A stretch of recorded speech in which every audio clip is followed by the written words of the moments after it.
Well, a book right here, set in France after World War II. It might not jump right out at you, but the story written by Anthony Doerr, this is a spectacular story. All the Light We Cannot See is Omaha Public Library's 2016 Omaha Reads book selection. Chosen because of the discussion potential here. It's endless. Emily Getzschman is here with insight into that process. Good to see you, Emily. Hi, Em. Welcome back. All the Light Thanks. We Cannot See is the name of the book. But Yes. how does this, Omaha Reads is part of that. Yes. Walk us through the process. So this is a campaign that we do every year, and this is our 12th year for the campaign now. And basically, we used to have a selection panel. A bunch of people get together, talk about books, what sounds good, and then we'd put it up for a vote. But now we have it exclusively to the public. So they are actually sending us in titles, things that they've been reading, things that they love, and then we put it out for vote. So this was actually our runner-up last year. So I'm really happy to see that it got chosen this year because people have loved this book. It's the 2015 Pulitzer Prize winner.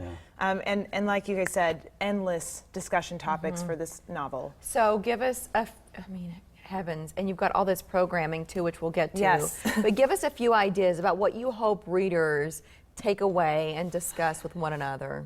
There's so many things. I feel, I actually did a book talk on this for a book group, and 45 minutes later, I had only just brushed the surface of the characters. So that's something that I really want people to take away is there's such a rich cast of characters. I mean, essentially there's two main characters, but all these different stories support and they all converge. Yeah, right. They're teenage kids. A blind French girl and a young man who gets assimilated to Hitler Youth Army. But their stories all kind of come together in a really poignant and meaningful way. Yeah, what is the main story?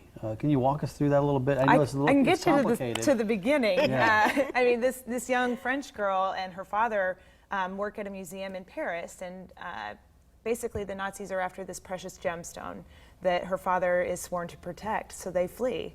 And that kind of starts this whole ball rolling, but that there's nowhere to hide. I think that's something else that I'm really enjoying about World War II novels right now in general is that they're showing a variety of different perspectives. I think oftentimes you'd see things from the soldiers or people on the battlefield. This is everyone. Everyone was affected. There's no one that could hide from what was happening. Yeah, and it's good to retell those stories. As you know, the greatest generation, they're leaving us now, and those stories, we're losing those stories. So I think educating, ourselves and even the younger generations is important too. But even hearing Anthony Doerr, and I've watched him speak about the book and what inspired him, technology, and where he was equating cell phone technology today to radio technology then, and sort of even all of that. So there's like this current of relatability.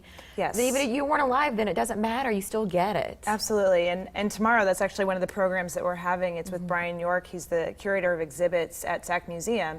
He's going to be coming to talk to us about the importance of radio, not only for the Nazis and their propaganda machine, but also for the resistance. So the French were using radio to send messages and codes to resist the oncoming battle. So That's tomorrow? That's tomorrow. Yeah, that's just one of the events you have. Yes. So you have several events lined up for this. Yes. What else do you have?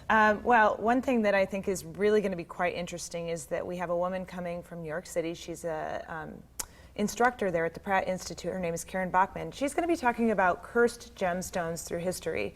So I kind of set this up for you at the beginning that they're protecting this diamond. The diamond is cursed. So whoever is holding the diamond is safe, but everyone around them falls into terrible luck. So she's going to be talking about cursed gemstones in history, which I think is super interesting, and that's at the end of the month. And then we also have a woman who is an author, and she's writing about Nebraska veterans, and she's sharing their stories. It's called Forever Heroes, and she's going to just be sharing these different stories. And what I love about her book is that it kind of, again, shows no matter where you were affected by the war. There is nobody that can hide from these things. So she's sharing a ton of different perspectives, whether you were on the battlefield or on the home front.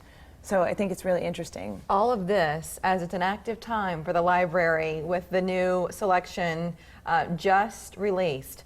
But it's not all that's going on at the library this month, Emily. We've got some other cool things like genealogy, for example, that our viewers can take advantage of. Yes, we have the genealogy lock-in, and it's the end of the month. So I think that is September 30th, and it's a Friday night. You come in after hours, so you have access to the whole library. And our downtown library has one of the largest genealogy collections between Chicago and Salt Lake City. So basically, you're inviting people in, whether they're brand new to family research or they've been doing it for a while and hit a roadblock.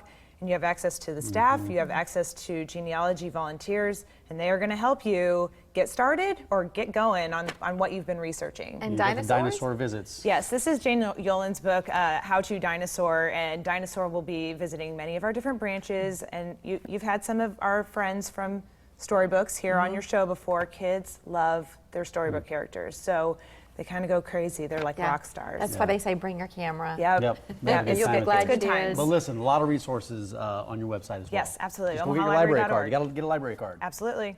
And you got to Thanks, read Emily. this, as we will be doing. Cannot wait. Thank you, Emily. Thank you. So inspired by the conversation here, we wanted